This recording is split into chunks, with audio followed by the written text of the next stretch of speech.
2023년 선거제도 개편 관련된 논의는 크게 세 가지로 정리를 할 수가 있습니다. 하나는 지역구의 크기를 어떤 식으로 조정을 할 것인가, 두 번째로는 지역구랑 비례대표 간의 관계를 어떤 식으로 조정을 할 것이냐, 그리고 이제 마지막으로 4년 전에 논란이 되었던 위성정당 문제를 어떻게 해결할 것이냐, 정개특위를 중심으로 해서 이제 몇 가지 안들이 나와서 지금 논의 중인데요.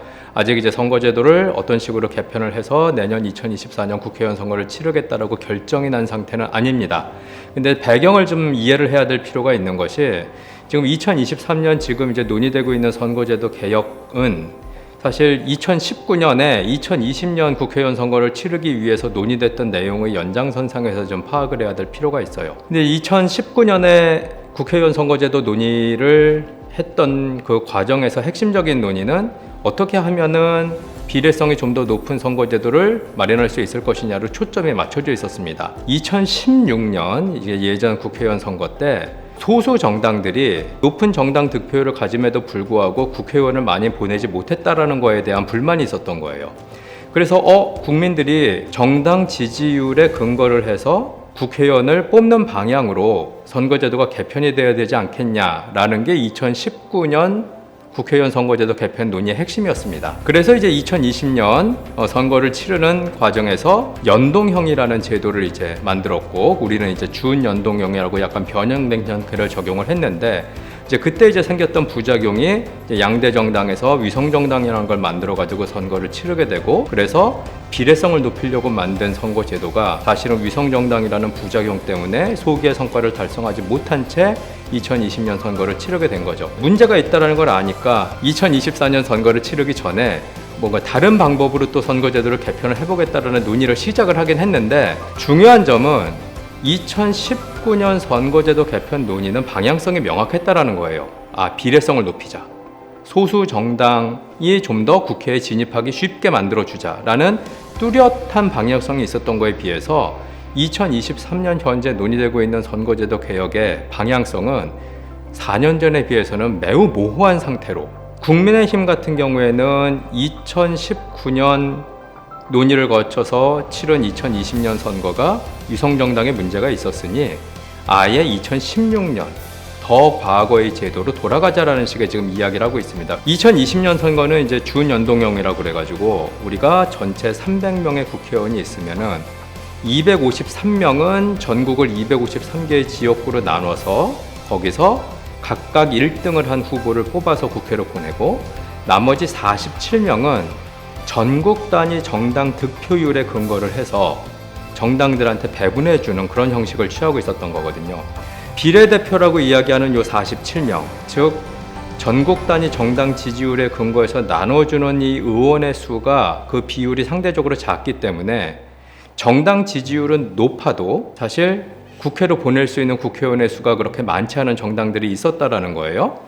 이것을 연동을 시킨다는 얘기는 뭐냐 하면은, 지역구에서 1등을 못 하더라도 2등, 3등한 후보가 상당한 양의 득표율을 얻을 수가 있잖아요. 지역구에서 1등하지 못한 정당 후보의 그 득표율과 전국 단위의 정당 득표율을 잘 섞어서 요 연동을 시켜가지고 지역구에서 승리를 못했던 정당들도 전체적으로 봤을 지지율이 높게 되면 좀 더 많은 숫자의 국회의원들을 국회에 보낼 수 있게 그렇게 만드는 게 연동형 제도인데, 근데 말씀드린 대로 이 연동형 제도를 만들어 놓으니까는 양대 정당들이 비례대표만 공천을 하는 위성정당이라는 걸 만들어 가지고 이 제도를 역이용하게 되었던 것이고, 그렇기 때문에 연동형 제도를 만들어 가지고 좀 더 원내 진입이 쉬울 거라고 생각했던 소수 정당들이 역으로 원내 진입이 어려워지게 되는 그런 상황을 맞이한 겁니다.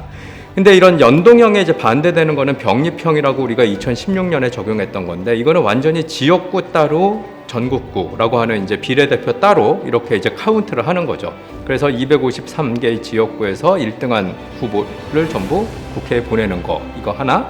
그 다음에 전국 단위의 득표율에 기반해서 47명을 정당별로 나눠서 보내는 것. 이게 이제 완전히 별도의 공식에 따라서 운영이 되는 게 병립형이고, 이걸 연동시키는 게 연동형인데, 국민의힘에서는 지금 2016년에 적용했던 병립형 제도를 2024년 선거에 도입을 하자, 옛날 거 다시 갖다 쓰자, 그래야 위성정당 문제가 없어진다, 그 얘기는 맞습니다.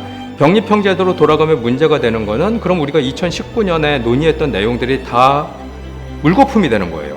그러니까 2019년에 논의했던 내용은 비례성을 좀 더 강화하기 위해서 연동을 하자라는 건데 이제 이쪽 입장을 조금 더 고수하고 있는 측이 이제 민주당이 되겠죠. 또 한 가지 국민의힘과 민주당이 결정적으로 차이가 나는 점은 국회의원 정수 관련된 입장이에요. 국민의힘 같은 경우에는 지금 국민들이 국회에 대한 신뢰가 상당히 낮다. 국회의원들을 별로 좋아하지 않는다. 그리고 많은 국민들이 국회의원 300명 너무 많은 것 같다라는 그런 이야기를 여론조사에서 한다는 걸 부각을 합니다. 그래서 이제 국민의힘에서는 2024년 선거는 300명 말고 좀 국회의원 숫자를 줄이자. 그래서 국민들에게 우리의 진정한 모습, 진실성을 보여주면서 우리가 뼈를 깎는 노력을 하니까 제발 우리 국회를 좀 믿어달라는 그런 메시지를 던지면서 호소를 하겠다라는 식의 입장을 보이는 반면 이제 민주당 쪽에서는 정수를 유지하거나 회원 숫자를 줄이는 것이 능사냐라는 문제예요. 그러니까 국회가 가지고 있는 권한이 있고 그리고 그 권한을 국회의원들이 사실 나눠 갖고 있는 건데 상식적으로 계산을 해보면 국회의 권한을 그대로 유지한 상황에서 국회의원 숫자를 줄이면 한 국회의원이 갖는 권한이 그만큼 늘어납니다. 그러니까 국회의원 숫자를 줄이자고 했을 때 반드시 논의가 되어야 되는 거는 국회의원 숫자를 줄이면서 동시에 국회의 권한도 좀 줄여야 된다. 이건 이제 말이 되는데 논리적으로. 근데 국회의 권한을 줄인다는 이야기를 하지 않으면서 국회의원의 숫자를 줄인다라는 거는 역으로 생각해 보면 기존 국회의원들이 본인의 권한을 좀 더 강화시키겠다라는 그런 의도가 아니겠냐라는 해석이 가능하다라는 거죠. 반대로 국회 권한이 그대로 있으면서 국회의원 숫자가 늘어나면은 한 국회의원이 갖는 권한이 줄어들잖아요. 그러니까 이런 측면에서 보면은 국회의원 숫자를 늘리는 것도 나름 일리가 있는 이야기다라고 볼 수가 있겠습니다. 그다음에 두 번째로 또 국회의원 숫자를 줄이는 거의 문제점은 우리가 이제 국회를 별로 안 좋아하는 건 맞고 그건 틀림없는 사실이지만 사실 삼권 분립 입법부, 행정부, 사법부가 있는 상황에서 구조적으로 우리 국민들은 국회의원들의 행동을 좀 더 가까이서 보게 돼 있어요. 상대적으로 사법부랑 행정부 구성원들의 행동은 우리가 가까이서 보기가 어렵죠. 근데 전체 규모를 놓고 봤을 때 행정부의 규모는 어마어마하게 큽니다. 어마어마한 규모를 갖고 있는 행정부가 어떤 일을 하고 있는지를 감시하는 기능이 입법부가 중요한 임무 중에 하나거든요. 행정부의 규모는 엄청나게 큰데 그 상황에서 입법부의 규모, 국회의원 숫자를 줄인다라고 한다면 사실은 국회가 행정부라든가 사법부를 견제하는 능력이 떨어질 가능성도 배제할 수 없기 때문에 정치 과정, 의회, 삼권 분립 쪽을 공부하시는 정치학자들과 공법학자들의 상당수는 국회의원 숫자를 줄이는 거에 대해서는 별로 좋은 생각이 아니라고 생각을 하는 것은 틀림없는 사실입니다. 물론 이제 맥락에 따라서 보셔야 되겠죠.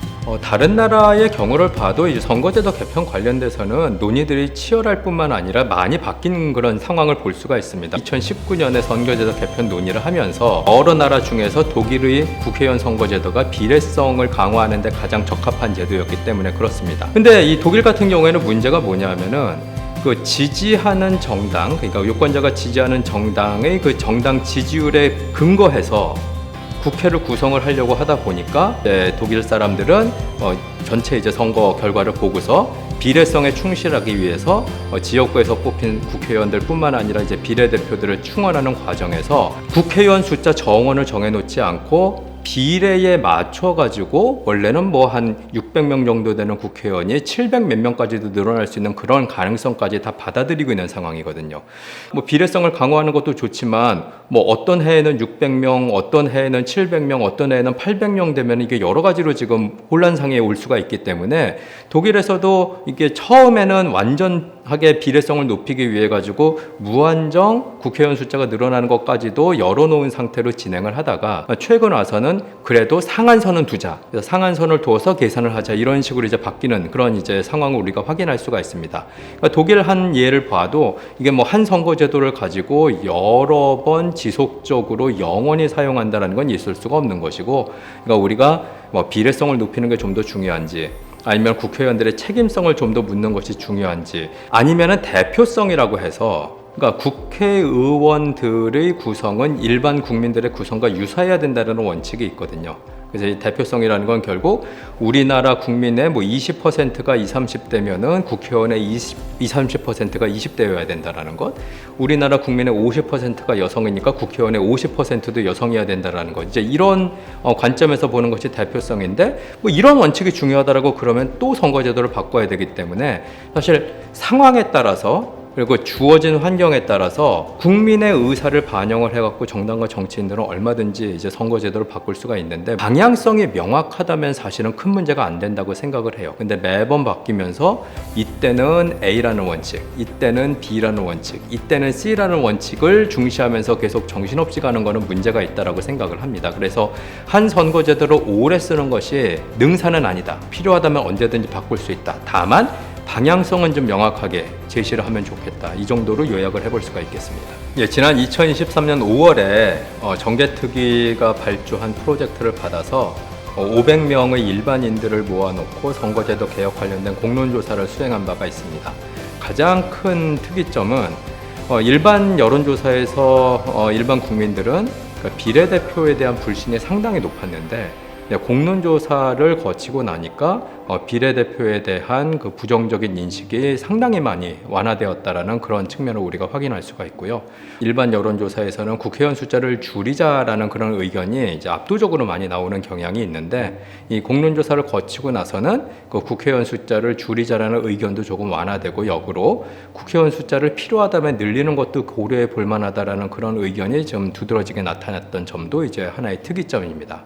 이제 그럼에도 불구하고 또 한 가지 이제 마지막으로 살펴봐야 될 공론조사 결과의 특이점은 그래도 우리나라 국민들은 국회의원을 자기 손으로 뽑고 싶어 하는 거예요. 그래서 이제 지역구 그다음에 이제 그 비례대표 그다음에 이제 최근에 논의됐던 지역구를 한 지역구에서 1등만 하는 후보를 뽑는 소선거구제 말고 이제 한 지역구에서 2등, 3등, 4등 이렇게 여러 명을 뽑을 수 있는 중대선거구제로 가자라는 논의가 있었는데 이제 우리 일반 국민들은 그래도 1등하는 후보를 뽑는 소선거구제도가 중대선거구제보다는 좀 나은 것이 아니냐라고 판단을 하고 동시에 비례대표도 기왕이면 가능하다면 내 손으로 직접 뽑고 싶다.